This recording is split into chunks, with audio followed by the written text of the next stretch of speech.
Manchester City Etihadda Fulhamni 3-0 hisobida mag'lub etdi va bu o'yin City uchun nafaqat g'alaba, balki ritmni qayta tiklash nuqtasi bo'ldi.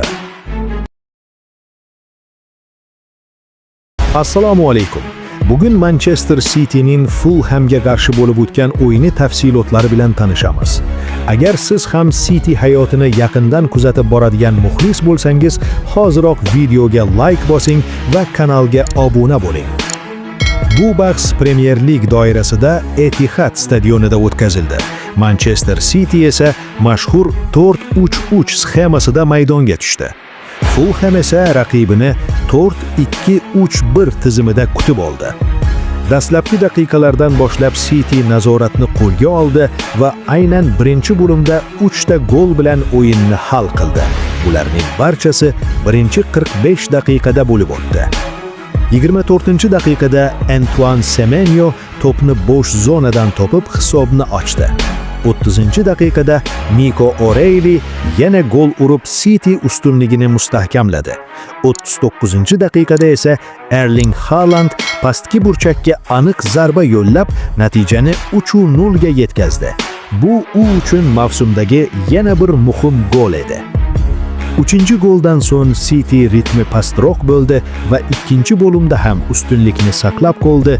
Fulham esa to'pni ko'proq nazorat qilmoqchi bo'lishiga qaramay, City himoyasi o'z ishini ado etdi.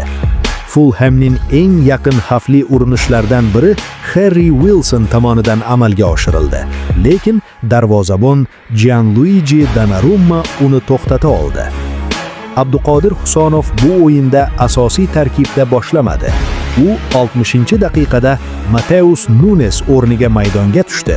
Bu esa murabbiy Pep Guardiolaning taktikasiga mayda o'zgarish kiritish niyatini ko'rsatdi. 60-daqiqadan keyin Husonov barqaror o'yin ko'rsatdi.